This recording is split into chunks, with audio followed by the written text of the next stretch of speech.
ఇప్పుడు క్రాస్ పట్టీలు అన్నది ఎలా కట్ చేసుకోవాలో నేను వేళ్ళతోని చూపిస్తున్నాను చూడండి. నేను ఇలా ఒక మార్క్ చేసేస్తున్నా, ఇదంతా ఎగుడు దిగుడు ఉందని.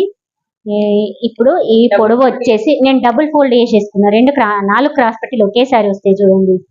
ఇలా డబుల్ ఫోల్డ్ ఒకేసారి ఇలా డబుల్ ఫోల్డ్ చేసేస్తున్నాను. ఇలా చేసేసుకుంటే టైం సేవ్ అవుతుంది. క్లాత్ ఉన్నప్పుడు ఇలా చేసుకోవాలి.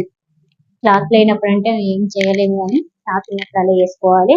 ఇప్పుడు దీన్ని వెనుక పాటుని పట్టుకొని ఇలా, దీనికంటే కొంచెం తక్కువ వచ్చినా పర్వాలేదు, ఎందుకంటే డాట్స్ పోతుంది కదా, ఇంత తక్కువ పెట్టుకోవాలి. తక్కువ పెట్టుకున్న తర్వాత ఈ లైన్ అన్నది ఇలా డ్రా చేసుకోవాలి. చేసుకున్న తర్వాత ఇగో 4 ఏళ్లకు ఇదొక మార్క్ వేసేసుకున్నాను. ఇక్కడ ఎండింగ్ లో కూడా 4 ఏళ్లకు ఒక మార్క్ వేసేసుకున్నాను. చూడండి, ఇలా గుర్తు పెట్టుకున్న తర్వాత ఇలా ఒక డ్రా చేసేసుకోవాలి. ఇక్కడ నుంచి ఇక్కడికి కరెక్ట్ గా క్రాస్ పట్టి. ఇది చాలా ఈజీ పద్ధతి. మీకు షేప్ రాదు అన్న అదే ఉండదు. మనం ఇప్పుడు ఇది ముందు భాగం కట్ చేసినప్పుడు ఏ పాయింట్ దగ్గర మనం డాట్కు ఉంచినామో ఆ పాయింట్ దగ్గర మనం ఇలా గుర్తు పెట్టుకోవాలి.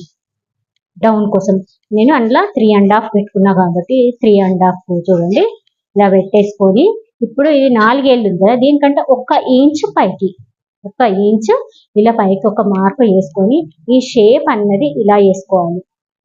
అంతే, ఏం లేదు.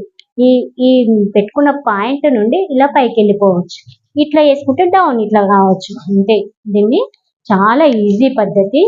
క్రాస్ పట్టీ అన్నది మీకు రాదు అన్నదే ఉండదు. ఇలా కట్ చేసుకోవాలి.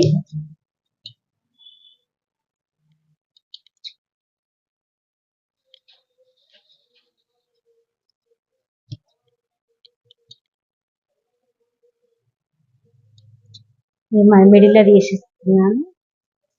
4 పీసెస్ అవుతాయి. చూడండి, ఇది 4 పీసెస్, ఇది క్రాస్ పట్టీలు. ఓకే ఫ్రెండ్స్, అర్థమైంది అనుకుంటున్నాను. అర్థం కాకపోతే సబ్స్క్రైబ్ చేయండి, షేర్ చేయండి, కామెంట్ చేయండి.